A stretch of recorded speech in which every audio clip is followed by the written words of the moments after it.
The Supreme Court upholds Ohio's voter purge system.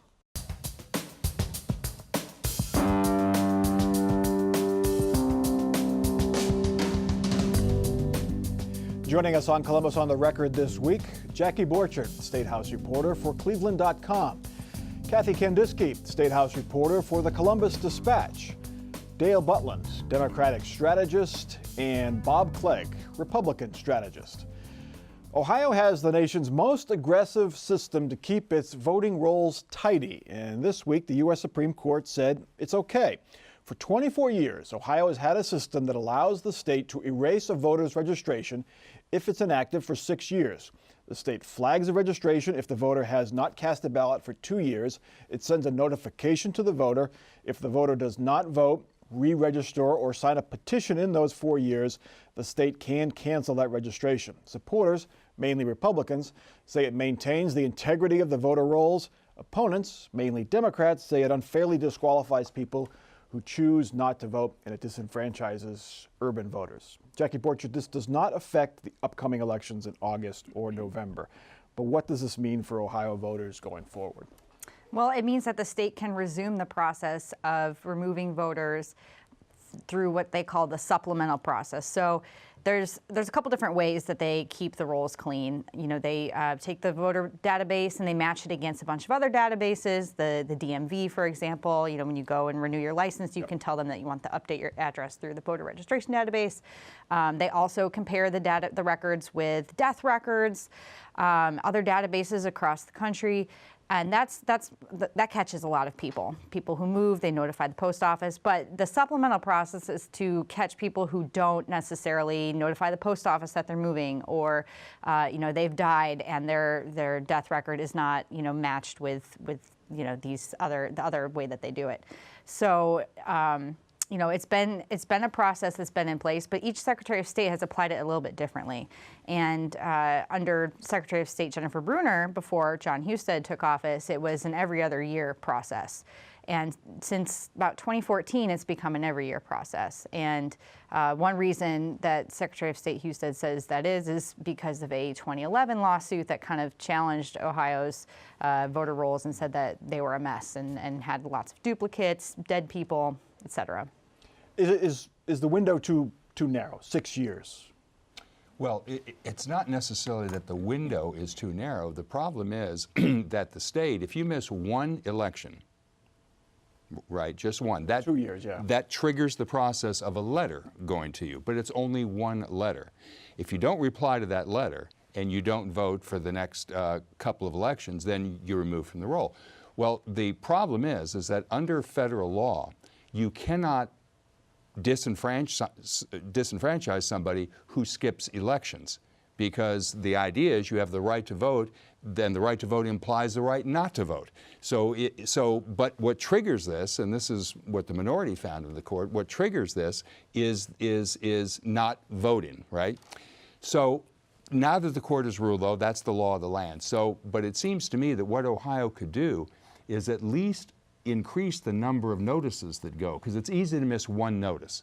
But if they had to email the person, maybe send him another letter, or him or her, at least we do that. But as long as the Republicans who run this state are in control, that's not going to happen, because their interest is not in increasing voting, it's in limiting voting. No, it's not, Dale. It's what it is we don't have a situation like we did back in the 1990s, where we actually had more registered voters in Cuyahoga County than there were people 18 plus. That's the problem that you run into when you don't clean up these voter files. So you have dead people, you have people that moved out of that county and moved into another Ohio county, but they didn't get them off the first county. I mean, this is a mess that's got to be cleaned up, and that's why we have the law that we have. I think what the Democrats need to do is, if they don't like this, change the law. Yeah, so Bob, quit going to the courts all the time to try to deal with this stuff. But here's the problem, Bob. When a person doesn't respond, and in fact in 2012, 1.5 million of these notices went out, 1 million of those did not get replied to. The state doesn't know, and those people weren't dropped from the rolls because they moved or because they're dead. The state doesn't know that because the process doesn't. Dale, this the is very process easy. doesn't All you have allow to for do is vote once every 6 years. But it Yeah, seems okay. But, Very easy. you don't have to under federal law. Kathy- You don't lose your right to vote because you Well, choose not We're not not to breaking vote then. federal law, obviously. The Supreme Court just told us. Kathy, what is? There are a lot of outdated registrations out there. Right. Do we know, one, how many people have not voted in 6 years, tried to vote, and been denied? Do we know that number? And two, how many people have tried to use an inappropriate or outdated registration to vote, thus committing voter fraud? Well, I don't think voter fraud happens hardly at all. So I would say none or next to none on that question. The number of people that have been impacted by this would be some subset of the 1.5 million you said got notices. I don't think we know. We don't know how many people, because most of these folks have just moved. No one disputes the need to keep the rolls clean. The problem I see here is that people that have not done anything wrong are being removed from the rolls. That's the problem. And it's some, how many people that is, we don't know. That's a good question. And some of the people who this affected, say, well, I don't ever remember getting a notice. Maybe I threw it out. It looks like junk mail. I just tossed it with the rest. People are so wary of getting scammed, with stuff that comes to their house. I mean, stuff that doesn't look like it's something you're expecting. You would, it wouldn't be surprising to disregard it. So Well, and that's a perhaps there's a better problem. way to inform people about what's going on. And that's the problem I think we're into. I think in this day and age, sending a letter through the postal system may not be the way to do this. Maybe we should look at getting a hold of people's email addresses and sending an email. Then it goes to I junk think I mail. said and- that before. Yeah. But the other thing is, Bob, I mean, a lot of people only vote in presidential elections. Sure. And say you voted in 2012, and the two candidates in 2016 were very likable to a lot of people. So maybe they sat out 2016 because they didn't want to vote for Hillary Clinton or Donald Trump. Yeah. And if they didn't do anything and they didn't answer the thing, they're out of luck. They can't vote in 2020. Well, they can re-register. Yeah, but that's, and the thing is, they get a notice. If they don't respond to the notice, okay, it's on them. I mean, unless the state sent it to the wrong address and they never got it or something like that. But I mean, this voting, you got a personal responsibility with voting, okay? We want to do this so that nobody has any personal responsibility. I think if you're a voter, you should be voting all the time, okay? You shouldn't be picking and choosing once every 6 or 7 or 8 years. But it's your right to vote. But it is. Vote. I mean, you can't. But it's punish also people your for not right, voting. your personal responsibility to make sure you're registered. Dale, we have to renew our You can license. go on. You can go on a website because of the way things are now with computers. You can go on to your county website and make sure you're registered to vote. Nobody's stopping anybody from doing that. But especially if you haven't voted in 6 years or a long But time. the issue is that people didn't know that they were taken off Maybe the a better rolls way to until they resolve showed this up. would be just like your driver's license. You have to go renew it every so many years. Yeah. You have to go re-sign up. So at least Dale wouldn't people like know. that. I know Dale wouldn't like that, but at Don't least say then that. people He would won't know. like Dale it. doesn't like that. You don't have a constitutional right to drive a car. You do have a constitutional right to vote. And all I know is, Bob, for the last 8 years, every so-called voting reform that your party has passed through both houses of the legislature and all the statewide offices that you control have been designed to make voting harder, not easier. Dale, they've all been upheld in court because you guys keep No, they taking it haven't to all court. been upheld. No, they You haven't keep all taking been it to Now court they're because you talking about can't win intent. elections. They're talking about intent Okay, now. all right. We have expanded early voting. We cut it back 1 week, but we have Oh expanded. yeah, and that's another thing. Don't get into early voting. He doesn't care about New York's early voting. He just cares about Ohio's early voting. Yeah. Let's go to early polling. There we go, early polling. We all figure the governor's race will be close, and 2 polls indicate it is. A Cincinnati Enquirer Suffolk University poll shows Richard Cordray with a surprising 7-point lead over Mike DeWine. Still a lot of undecideds in that survey. A Quinnipiac poll also shows Cordray leading, but his 2-point advantage falls within the poll's margin of error. Again, a lot of undecided voters in that survey as well. Bob Clegg, with Mike DeWine's name ID advantage, are you surprised that Richard Cordray has a slight or even a measurable lead in these polls? No, I mean, it's still really early. I mean, remember, and Dale will know this, from 2 years ago, Rob Portman had a much less name awareness than Ted Strickland did in that U.S. Senate race. And I think for Portman, it actually worked to his advantage. Now, I don't know if this is working to Cordray's advantage, but, if people want change, they vote for the person they don't really know. And maybe he's riding that somewhat right now. I think we're a little early. I mean, people really haven't focused on the November elections. I mean, we all do because that's our business, but I don't think ordinary, normal people are focused on it. So I think it's kind of tough to see what the landscape is right now. It's going to be close. I mean, in 2010, these two faced off in the statewide race for Attorney General, and I think DeWine won by 1%. So we have every reason to think this is going to be a close race. Yeah, look, Ohio is a swing state that now leans Republican. There's no question about that. But I do think that there are two reasons that Democrats have their best chance in 12 years to win statewide, starting with the governorship. And the first is the pay-to-play culture of corruption that now pervades the State House, specifically the ECOT charter school mess and the payday lending cesspool, which led to the resignation of a House Speaker who is under FBI investigation. The fact is, a lot of things can happen before November. But that Quinnipiac poll that you mentioned 2 months ago had DeWine with a 9-point lead. It now has Cordray with a very narrow lead. But the point is, Republicans have been in charge for 24 out of the last 28 years in this state. And history suggests that voters will be ready for a change after so many years of one-party rule and all the bad things that inevitably happen as a result of that. It's not like Ohio hasn't elected Democrats for governor before. I mean, we just had a Democrat for governor with Ted Strickland. I mean, We don't do it often, though. we do it. Not lately, anyway. Not often enough. Mike DeWine, is there a bit of a primary hangover? You know, he won by 20 over Mary Taylor, but there was a lot of negative ads, and he probably made a lot of Republicans mad by attacking Mary Taylor. Do you think, Jackie, there's some of that hangover affected this poll a little bit? Yeah, you know, polls are snapshots in time, and this one comes at an interesting time in that we're after, you know, pretty close to right after the primary, but we haven't seen a lot of activity as far as TV ads, radio ads. We're not getting, you know, bombarded with those kinds of messaging right now. So it was interesting to see, I think, Cordray up so much, especially in that Suffolk University poll, because that was likely voters. Yep. Those are the people who are, you'd think, more keyed in than your just general electorate. So I think there's some of that. I think the most interesting piece of that poll to me was where John Kasich fell among the respondents and where that aligned with DeWine. And you actually saw more Cordray voters. Cordray's numbers actually align more closely with John Kasich's numbers among the same respondents than Mike DeWine's numbers. Was it that one, or was it the Quinnipiac? Only 1 in 5 only 1 in 5 Republicans want John Kasich to run for president. Yeah.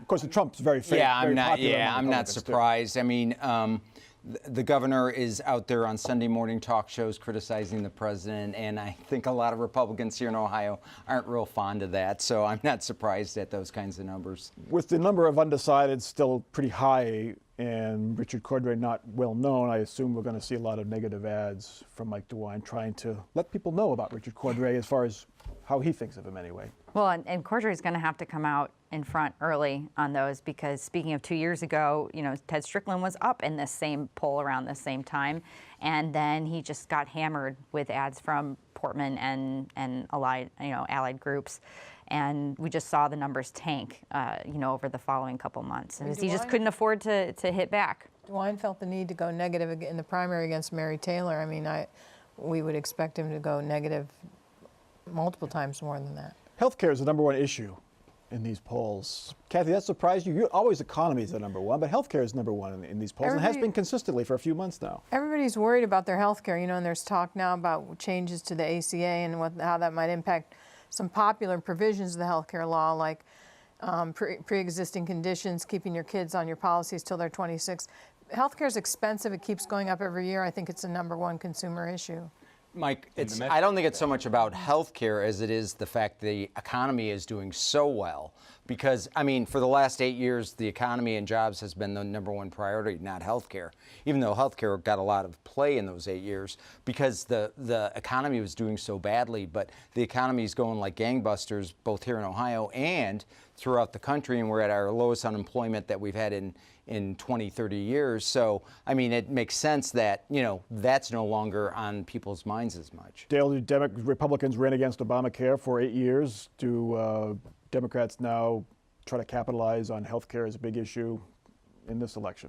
make it their number one because issue. one of the big issues in the governor's race is the expansion of Medicaid, which really affects a whole lot of people here in this state, a couple of million people, right? 700,000 on Medicaid expansion. Well, of the expansion, yeah. So I mean, that's a lot of folks. As Kathy said, there's also all of this uncertainty around people who don't have Medicaid but have insurance through the exchanges or whatever, and Obamacare. What's going to happen there? The Republicans still don't have any replacement for that, of course. So I think that is a big issue. I think that Cordray, for the summer, what he's got to keep doing is he's got to keep hammering away at these Republican scandals, and he has to lay out some specific plans he's got to make the lives of regular people better. DeWine, for his part, has to somehow convince voters that electing him will not be just 4 more years of what we've had for the last 8, which is more scandals, more opioid problems, and trailing the national average in terms of job creation in this state. And a booming economy here in Ohio. We're trailing without the 10% unemployment rate or an $8 billion budget deficit, which Strickland left us. The issue, though, isn't necessarily jobs and unemployment. The issue is wages and earnings. I mean, we still have a lot of people living under the poverty level or having trouble meeting their basic needs, wages. I think there was a report out this week that of the top 10 jobs in Ohio, only 2 paid enough for people to, support their basic needs. I mean, that's a problem. There's another issue. It's the guy with a red tie and kind of orange hair. While the Trump effect will influence every race in November, it is probably a big factor in Ohio's race for U.S. Senate. Jim Renacci fully supports Trump's policies and has the president's endorsement. Sherrod Brown, while not a fan of the president, does support his trade policies, at least in principle. Check out this ad. Night and day, they work making the best steel in the world. Ohio workers should have a senator who works hard for them. I'm Sherrod Brown. I've made protecting Ohio jobs my top priority. I'm proud I voted against NAFTA and against trade deals with Colombia and South Korea and opposed the Trans-Pacific Partnership that put our jobs at risk. Plenty of senators stand up for Wall Street, but I work for Ohio. That's why I approve this message. But that ad may run counter to Ohio's voters' thinking when it comes to trade policy. At least it's not that cut and dry. The Quinnipiac poll asked Ohio voters if they support tariffs on Chinese products. And they do, by a wide margin. So Brown's and Trump's stances look good there. But when you ask voters about the consequences, it gets a little more complicated. If those tariffs raise the price of TVs or washing machines, then the support splits. If it leads to a trade war, then most Ohioans oppose tariffs by a 9-point margin. So on this trade issue, Dale, I mean, that was a very Trumpian ad almost. Anti-trade, for me, anti-NAFTA, trade deals. What does Sherrod Brown do? Where's the sweet spot? I think, as somebody who's done a lot of campaigns in this state over the last 3 decades, I think Sherrod's ad strategy has been brilliant. The ad you just showed reminds blue-collar voters, many of whom voted for Trump last time, that Sherrod has been with them all along in opposing NAFTA and some of the other trade deals that they hate, and was one of the big reasons that they voted for Trump. He started off his ad campaign, though, with 2 spots about Jim Renacci. Well, now that poll that we were just talking about a minute ago showed that half the electorate in this state doesn't know who Jim Renacci is, don't know enough about him to have an opinion. So by talking about his tax problems, Renacci's tax problems, the fact he was registered as a lobbyist, Sherrod is defining Renacci before he has a chance to do it himself. And I think that's one of the reasons, Sherrod is much more popular in this state than Trump is. Sherrod's approval rating is 55 approved, 29 disapproved. Trump is 43 approved, 54 disapprove. I think all this is putting Renacci in a box and a hole, a very deep hole that's going to be very difficult for him to dig out. But if somebody at a car company or somebody else loses their job because of tariffs, or a soybean farmer, things like that, you see higher grocery prices. The trade ads can come back to haunt them. Right, party's over. I mean, as soon as people start having a negative impact from some of these policies, which might happen. I mean, we're hearing threats now of all kinds of tariffs on products coming into the country. I mean, as soon as that starts to happen, I think you may be singing a different tune. But who's going to be blamed? It will not be Sherrod Brown. Trump is going to be the one blamed, because the headlines every day are about Trump imposing these tariffs and other countries retaliated and so forth. So what is I don't disagree. What is the I mean, Trump had a good Yeah. first half of the week. Sure. Second half, not so much. We had a good couple days there with North Korea, good imagery. You know, there wasn't a whole lot of meat on the bone on that agreement, but it wasn't bad. No, he wasn't calling him Little Rocket Man. No, Wasn't bad. Bad. and his Until approval today. ratings have ticked up Yeah. from the mid-30s to the close to mid-40s now. Do the Actually, his approval rating right now is comparable to what Obama had in his term and what Bush, or not Bush, but Clinton had in his. So. And we saw what happened to those two presidents' parties in the midterm elections at that time, Yeah. right? So what will be the impact on Donald Trump in this election? Will it be a positive? Probably negative. How negative will it be? Yeah, you know, in some areas of the state it will be a positive. Some other areas it won't be. I mean, candidates are going to have to decide for themselves where they want to be, like Sherrod has. I mean, Sherrod is running an ad that is very, very much like Donald Trump. What I found hilarious is he's running away from the Democrat Party on that whole issue, because it was the Democrat Party that did NAFTA, and the Democrat Party almost shoved that TPP, that Pacific one, down our throats too. He opposed it back I think then, if too. Hillary Clinton had run an ad like that in Ohio, she might have won Ohio, except she didn't believe any of that, so she couldn't. Jackie, the polls show that Trump is a factor in all these. I mean, you see that in all the numbers. Everyone has an opinion on Trump. And it was like 1% didn't have an opinion on Right. Trump. I mean, Right. everyone has an opinion. Right. Love him or hate him, but everyone's got an opinion. Yeah, and you know, we had the two polls come out this week. In one poll, it looked like maybe it would be a wash. There was about 30 that were all, I'm for it, I'm against it, I don't care. But then the other poll showed that maybe the anti-Trump voters are more motivated and see the midterm election as a way to express their feelings of how they feel about Trump. All right, okay, we got to get to we have an election in August we got to talk about. It's before the November election. Voters still have to fill Pat Tiberi's vacant congressional seat. The August 7th special election features Republican Troy Balderson against Democrat Danny O'Connor. The candidates are starting to run ads, and a new poll shows Balderson with a 10-point lead. Kathy Kandinsky, that's not terribly surprising. This is a heavy Republican district. I think it's a +7 on the scale. Will it be closer than that come August? You would expect it to tighten up. Trump won this district by 11 points. Tiberi won this district easily. This district has been in Republican hands for decades. So it definitely leans Republican. But you expect now it's an open seat. It's a midterm election with a Republican president. You would expect the Democrats would have a little more of a shot. We certainly expect it to tighten up. But the thing to watch will be, what do the parties do? Do the Democrats, so far the Democrats haven't really poured much money into this race. There haven't been any surrogates. You haven't seen Joe Biden come through or anything like that. So you kind of have to watch and see what they think, what they're thinking. Balderson's ad, Dale, he basically says he's not going to support Nancy Pelosi. He wants a change in leadership. O'Connor. O'Connor's ad, I'm sorry, Yeah. yeah, Danny O'Connor. The Democrat says he's not going to support Nancy Pelosi. That's what Connor Lamb did in Pennsylvania. Wise? Probably. Strategy? Sure.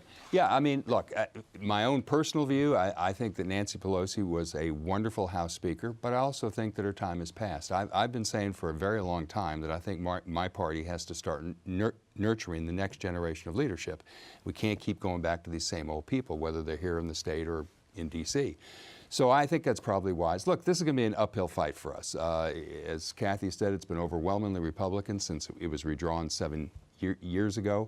Balderson's better known in most of the district than is O'Connor, but O'Connor's just starting his TV ads. And the other big thing is this district, the 12th, has the highest education and the highest income of any congressional district in the state. In other words, it has a demographical imprint that is exactly like the kind, or profile, I should say, that other Democrats have ridden to victory in all these special elections that have occurred. So I think it's a little early for the Republicans to be counting their chickens, because those chickens could still end up in the soup. Bob?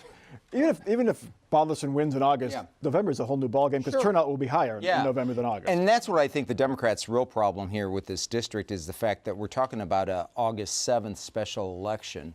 And for them to win the seat in August, they have to get a gigantic turnout out of Franklin County, because the bottom line on this district, that's the only county that O'Connor can win. He can't win any of the other counties. So they got to rack up a margin here, and the only way they can do that is getting a lot of people out to vote, and August 7th isn't a good time to do it. Vacations. Yeah. You're all at the beach. All right, off the record time, parting shots. Bob Clegg, you're up first. We are just started World Cup play right now, and we also just got word that the United States will be co-hosting with Canada and Mexico the 2026. And the great news about that is we get an automatic bid by being a host country. If we're still friends with Canada and Mexico. And Mexico. There's not a wall there.